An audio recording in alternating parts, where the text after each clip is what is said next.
31 май бул күн УКМК кызматкерлери үчүн тарыхта калды көрүнөт. Дээрлик 42 жылдан бери борбордук имараты бир жерде болгон жашыруун кызмат эми замандын талабына ылайык жаңы салынган имаратка көчүштү. Бул имараттын маанилүүлүгү тууралуу жана соңку жетишкендиктер жөнүндө улуттук коопсуздук кызматынын төрагасы Камчыбек Ташиев ой бөлүштү.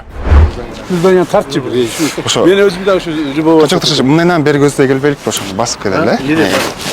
Oңой эле? Buralar katlı bol ona men kıyra koyboysun. Жаз жегил эле. Hatta bir kança bir şey сурап koymandı demek korkpayım bирок. Oşunday bolsa da.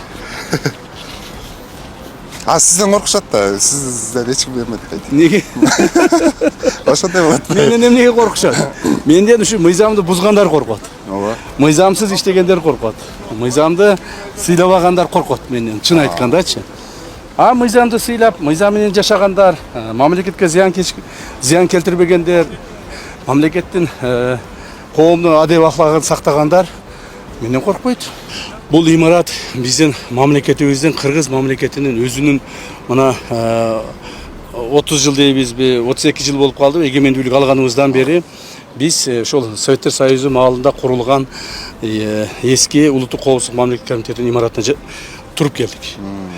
Бул имарат символикалык жагынан дагы өтө чоң мааниге ээ. Себеби дегенде бул улуттук коопсуздук болбосо мамлекет болбойт. Мамлекетте сөзсүз түрдө улуттук коопсуздук сакталыш керек. Демек, биз ушул өзүбүздүн жаңы штаб-квартирага, борбордук аппаратыбыздын жаңы зданиеге, бүткүл эме территориядагы баардык ушул зданиелер курулуп, ремонттолуп, жаңы бүткөн зданиелер ушуларды жасап, башка өзүбүздүн граждандарга биринчи кезекте, өзүбүздүн атуулдарга биринчи кезекте, анан башка мамлекеттерге дагы айтып аткан чоң бир мындай сигналыбыз болот. Биз кыргыз мамлекети катары, кыргыз улуту катары, кыргыз мамлекетинин мамлекеттик органдары катары толук бойдон калыптанып бүттүк деп айтсак болот да. Эми бардыгына эле кызык болуш керек. Жибек жолундагы сиздердин имарат эмнеге болуп пайдаланууга бериле же ошол жерде? Жибек жолундагы жанагы биздин Дзержинкадагы имаратыбыз, Дзержинка бульварынын имаратыбыз. Бул тарыхый имараттардан Советтер Союзу маалында ошол Комитет государственной безопасности деп коет, ошогон курулган ата имарат. Так. Бирок ошол имаратты мына биз 42 жыл ошону колдондук. 42 жыл колдондук. Көптөгөн муун ал жерден өсүп өттү. Бирок бизге акыркы маалдарда ал имарат тар болуп калды.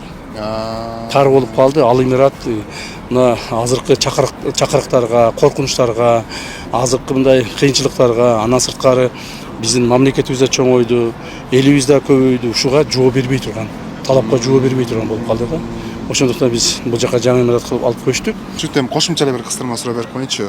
Азыркы учурда жанагы Баткендин аймагында чек ара зымдарын тартууда кайсы этапка келип калды? Качан бүтүп Так, өзүңүздөр жакшы билесиздер, ушул Баткенде чек ара зымдарын мыйзамдуу качан тартат экенбиз деп эки көзүбүз төрт болчу. Ооба.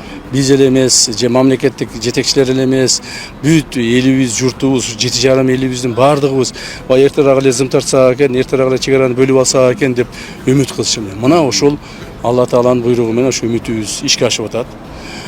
Биз чек араны тосмолорун, чек ара зымдарын деп коеюн, ошолорду чек арага тартуу иштерин баштаганбыз. Бүгүнкү күндө ошол иштерге 200дөн ашык адам ишке тартылган, көптөгөн техникалар тартылды. Президентибиз түздөн түз берген көрсөтмөсү негизинде ушул иштер аткарылып атат. Бүгүнкү күндө бүткөн чек ара зымдар тартылып бүткөн биздин ошо башталгандан бери тартылып бүткөн жумуштарыбыз бир 25 километрге барып калды. Мен ойлоймун, ушул быйылкы жылы күчүбүздү катуураак жұмыс жасасак, быйыл ушу бүтүрөбүзгө деген үмүттөмүн. Эгер быйыл бүтпөсөк, быйыл жылдан кийин бүтпөй калсак, анда жазга барып бүтөбүз буюрса.